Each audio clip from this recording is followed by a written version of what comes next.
Apa kabar semuanya? Selamat siang, jumpa lagi dengan saya Suri bersama dengan acara podcast RSUKT.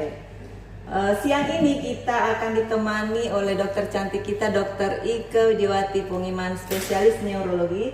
Selamat siang dokter. Selamat siang Ibu. Apa kabarnya hari ini? Alhamdulillah baik. Alhamdulillah. Siang ini cuacanya mendung, enaknya tidur ya dok ya. Tapi semoga podcast kita ini bisa menemani sahabat RSUKT untuk pencerahan tentang neurologi ya dok ya. Saya lihat temanya vertigo dan nyeri kepala dan kapan harus waspada. Menarik sekali ya dok. Saya ingin dokter memberikan ke masyarakat RSUKT bagaimana sih itu vertigo, apa itu vertigo sebenarnya, biar mereka tahu. Ya. Terima kasih ya pertanyaannya Mbak ya. Ya. Mbak atau Ibu sih sebenarnya, aku panggilnya apa? Mbak aja dong. Mbak baru tadi Ibu dari tadi. Mbak aja. Dok, perkenalkan dulu dong sama ini, sama itu? sahabat RSUKT, dokter. Halo sahabat RSUKT, senang sekali rasanya ya bisa bertemu di hari ini dalam acara podcast RSUKT. Perkenalkan saya Dr. Ike Widiawati Pungiman, spesialis neurologi yang bergabung di RSUKT. Hari ini kita mungkin mau sharing sedikit ya Mbak ya tentang vertigo dan nyeri kepala dan kapan kita harus waspada. Jadi akhir-akhir ini banyak ya pasien yang masuk dengan keluhan vertigo. Biasanya tuh pasien masuk dia sudah bilang saya ini vertigo. Nah, yang menjadi tantangan kita adalah ternyata vertigo yang dimaksud belum tentu apa yang sama persepsi yang saya maksud ya. Jadi vertigo itu yang dikenal orang adalah pusing, tapi vertigo kebanyakan vertigo yang dimaksud itu adalah vertigo dengan sensasi berputar. Jadi entah apakah pasien yang merasa berputar atau lingkungan sekitarnya yang merasa terputar seperti itu. Oh gitu. Berarti hampir kurang lebih sama dengan pusing ya dok ya. Kadang-kadang orang kalau dia bilang saya ini pusing rasanya ya. Iya. Jadi begini, banyak ya pasien masuk dengan keluhan pusing. Kalau pusing di pikiran saya itu adalah sensasi berputar atau rasa tidak seimbang. Tapi ternyata ada juga pasien yang maksud pusing itu adalah nyeri kepala. Padahal itu adalah dua hal yang berbeda. Seperti itu. Gitu. Saya pikir selama ini nyeri kepala dengan pusing itu sama. Iya, ternyata beda ya. Iya, memang selalu bersamaan, biasanya pusing disertai dengan nyeri kepala. Tapi kadang orang membahasakan pusing itu ternyata yang dimaksud nyeri kepala. Di situ yang kita harus pastikan apakah keluhan yang dimaksud pasien ini pusing atau nyeri kepala. Jadi sahabat RSUKT ternyata beda ya, nyeri kepala dengan pusing. Itu dua hal yang berbeda, nanti akan dijelaskan oleh dokter. Dok, bisa mungkin disampaikan kira-kira penyebabnya apa itu dok? Jadi penyebab vertigo dulu Vertigo, ya. Oke. Jadi penyebab vertigo adalah gangguan keseimbangan. Jadi otomatis penyebabnya adalah karena gangguan pada sistem keseimbangan manusia. Jadi kalau kita mau bicara tentang sistem keseimbangan manusia, itu penyebabnya ada 3 ya. Yang pertama adalah sistem vestibuler. Itu sistem vestibuler letaknya di telinga bagian dalam dan jalurnya ke otak. Terus yang kedua adalah sistem visual atau penglihatan. Dan yang ketiga ada namanya somatosensorik atau proprioseptif. Itu yang diperankan oleh sistem-sistem seperti sendi, otot yang kayak begitu ya. Jadi 3 hal ini berperan untuk membuat manusia merasa seimbang sehingga tidak muncul yang namanya vertigo. Tapi kebanyakan vertigo itu disebabkan karena gangguan vestibular. Itu letaknya adalah di telinga bagian dalam dan jalurnya ke otak. Begitu. Gitu. Biasanya penyebabnya apa tuh dok? Sampai ada gangguan biasa di telinga? Ya, jadi itu penyebabnya biasanya ya karena adanya gangguan pada telinga dalam. Gangguan telinga dalam. Jadi di telinga dalam itu ada yang namanya, kita bahasa yang biasa saja ya. Di telinga bagian dalam itu ada yang namanya batu telinga. Batu telinga itu dia kan telinga bagian dalam itu bentuknya berputar dan ada cairan.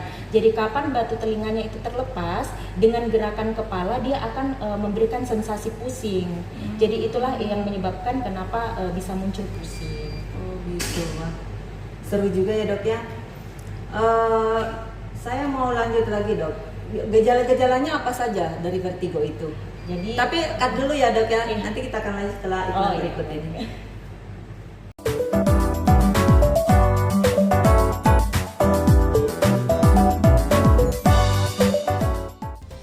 Di balik setiap kesembuhan ada dedikasi. Di balik setiap pelayanan ada hati yang tulus. Rumah Sakit Umum Kota Tarakan hadir untuk menjadi rumah bagi kesehatan Anda. Sahabat dalam setiap langkah menuju kehidupan yang lebih baik. RSUKT melayani sepenuh hati, mengabdi untuk negeri.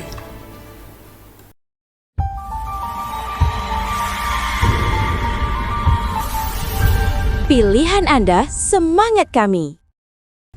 Baik, kita lanjut ya dok ya pertanyaan. Tadi pertanyaan saya, gejala-gejala apa saja sih yang bisa muncul kalau seseorang itu kena vertigo? Oke, baik ya Mbak ya. Jadi vertigo itu biasanya disertai dengan kan pertama sensasi berputar. Apakah dia yang merasa terputar atau lingkungannya yang terputar.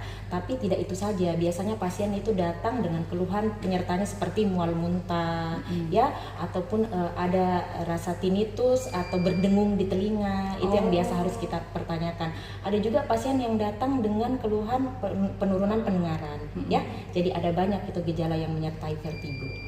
Gitu. Pantas kalau sering saya mendengar orang tuh kok telinga saya kayak berdengung gitu ya. Iya, betul. Berarti itu salah satu gejala dari vertigo ya Iya, dok ya? bisa menyertai vertigo. Tadi saya dengar dokter tuh menyebutkan bahwa ada dua gejala itu, pusing dan nyeri kepala. Nah, mungkin bisa dokter menjelaskan perbedaannya apa tuh? Karena kadang-kadang kan kita menyamakan aja tuh. Iya, betul. Pusing, sakit nyeri kepala, dua hal dan ternyata menurut dokter itu berbeda. Iya. Silakan dokter. Jadi perlu diketahui ya, kalau misalnya kita bicara tentang pusing, berarti itu adalah ilusi gerakan. Jadi sebenarnya kita tidak bergerak, tapi yang dirasakan pasien adalah dia bergerak, seakan-akan dia terputar atau lingkungannya terputar. Yang itu yang harus kita pertanyakan, atau rasa tidak seimbang. Sedangkan kalau dibilang nyeri kepala, berarti itu adalah keluhannya. Misalnya kita perjelas dengan keluhannya, apakah ada sensasi berdenyut, tertarik, terikat, itu yang harus kita tanyakan. Nah biasanya itu pusing dok, rasanya seperti apa? Seperti terikat. Berarti itu yang dimaksud adalah nyeri kepala. Iya. Gitu. Ternyata luar biasa ya informasinya ya. Nah, ketika seseorang terkena vertigo dok, Iya. apa yang harus mereka lakukan tuh mungkin untuk meringankan ininya atau seperti apa? Oke, baik.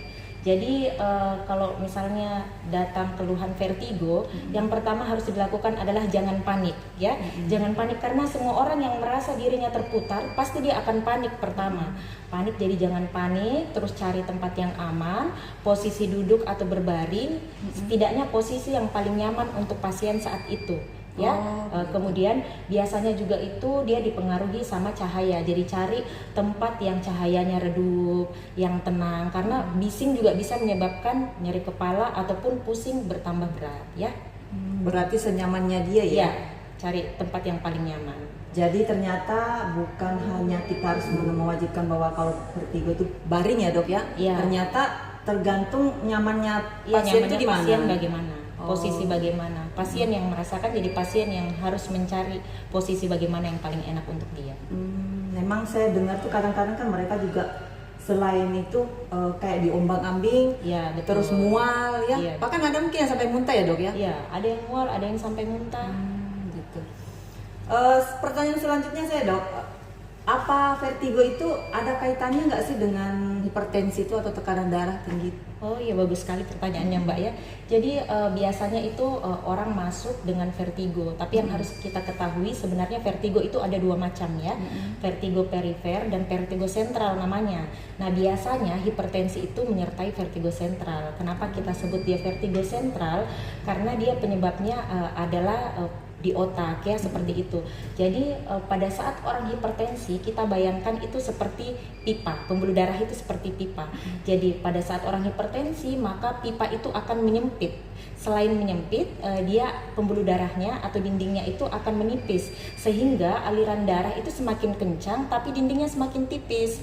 Nah, otomatis juga adalah aliran darah ke otak semakin berkurang. Jadi ini yang biasa menyebabkan orang pusing karena suplai aliran darah atau oksigen ke otak berkurang. Jadi memberikan manifestasi klinis atau gejala seperti pusing ya Mbak ya. Seperti itu. Berarti bisa dari hipertensi itu bisa maksudnya vertigo itu bisa menjadi salah satu gejala dari hipertensi ya dok? Iya, bisa juga ya. Terus saya masih boleh bertanya kan dok? Silahkan Mbak, silahkan. Apa yang maksudnya dari vertigo itu kapan dikatakan itu sesuatu hal yang berbahaya? Ya. Bagus sekali ya pertanyaannya. Pokoknya pertanyaan semakin berkembang, semakin bagus, bagus ya, semakin Dok, biar- kita ingin mengetahui apa Betul. ya. Supaya sahabat RSUKT kan dapat pencerahan dari dokter. Jadi kapan dikatakan vertigo itu berbahaya atau kita harus waspada? Pertama, apabila vertigo itu dia disertai dengan misalnya bicara pelo atau kelemahan separuh badan, disertai dengan nyeri kepala yang sangat hebat, mual muntah, kemudian disertai juga misalnya dengan gangguan penglihatan tiba-tiba ya, dan biasanya kita bisa curiga ini waspada jika vertigonya itu timbul mendadak dan semakin berat seperti itu. Kadang-kadang tiba-tiba muncul ya dok ya? Iya, tiba-tiba muncul. Wah, bahaya juga ya. Ternyata itu kadang mendadak, terus kadang muncul gejala yang parah. Iya, itu. Nah, sahabat RSUKT, jika ada muncul gejala-gejala seperti itu, jangan sungkan-sungkan datang ke RSUKT untuk konsultasi ke Dokter Ike. Tenang saja, beliau cantik, ramah, dan pokoknya senanglah ibu-ibunya atau bapak-bapaknya nanti akan berkonsultasi dengan beliau. Saya masih mau lanjut dok, tapi kita cut dulu setelah iklan berikut ini. Siap.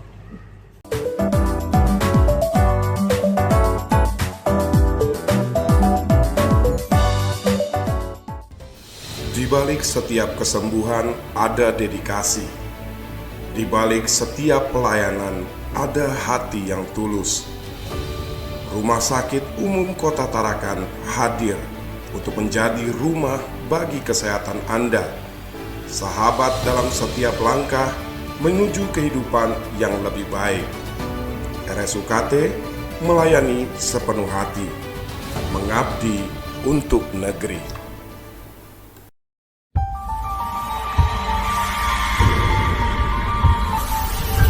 Pilihan Anda, semangat kami. Oke dokter, saya lanjut lagi nih. Pokoknya mumpung beliau ada waktu, saya tanya banyak-banyak. Bagaimana sahabat dari sudah setuju kan? Oke, kita lanjutkan.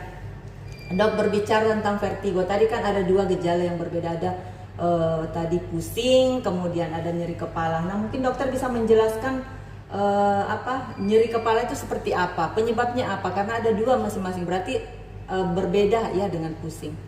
Iya, terima kasih Mbak pertanyaannya ya. Jadi nyeri kepala itu sebenarnya ada dua macam nyeri kepala.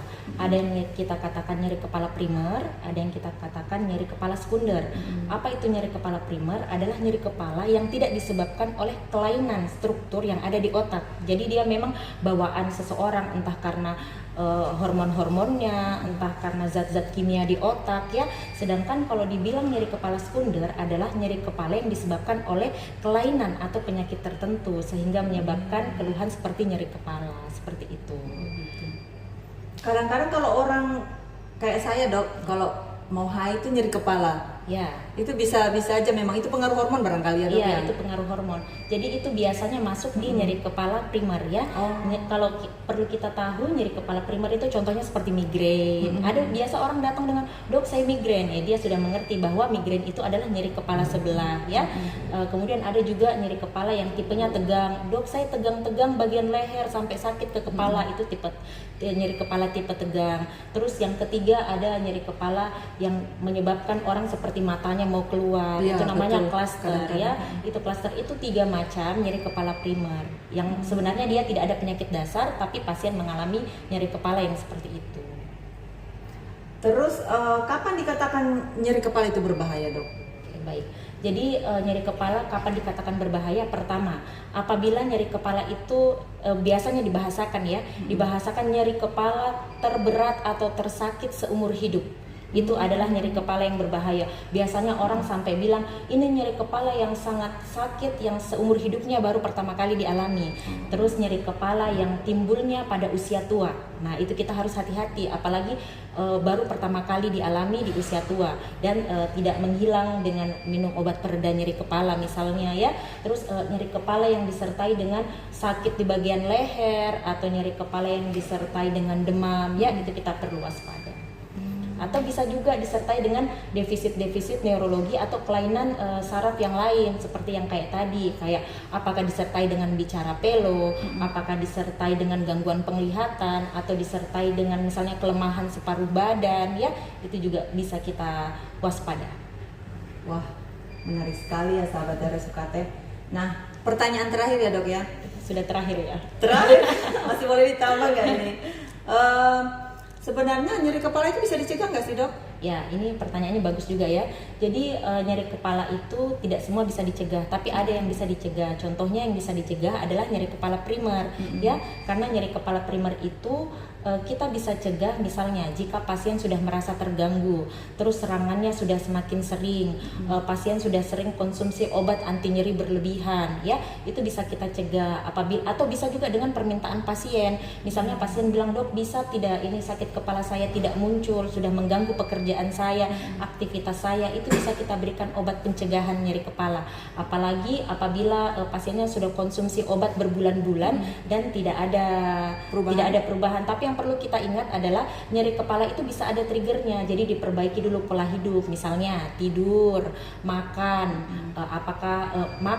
Makan juga bisa menyebabkan nyeri kepala. Misalnya makanan yang tinggi MSG, ya, atau minuman-minuman beralkohol itu juga bisa menyebabkan nyeri kepala, atau konsumsi kopi, kafein. Nah, itu kafein juga bisa menyebabkan nyeri kepala. Apalagi misalnya orang sudah biasa nih minum kopi tiap hari, terus tiba-tiba berhenti, itu juga bisa menyebabkan nyeri kepala. Tiba-tiba berhenti minum kopi bisa menyebabkan juga nyeri kepala. Jadi kita perbaiki dulu pola hidup, kita tanya baik-baik apa pencetus nyeri kepalanya, karena saya selalu bertanya kan, tiap pasien itu berbeda ya, pencetus nyeri kepalanya kira-kira apa, karena kan pasien yang merasakan bahwa ini pencetusnya kalau misalnya saya kurang tidur dok, saya nyeri kepala, berarti edukasinya adalah jangan kurang tidur, diperbaiki dulu pola tidurnya. Apalagi kalau suka begadang. Iya betul.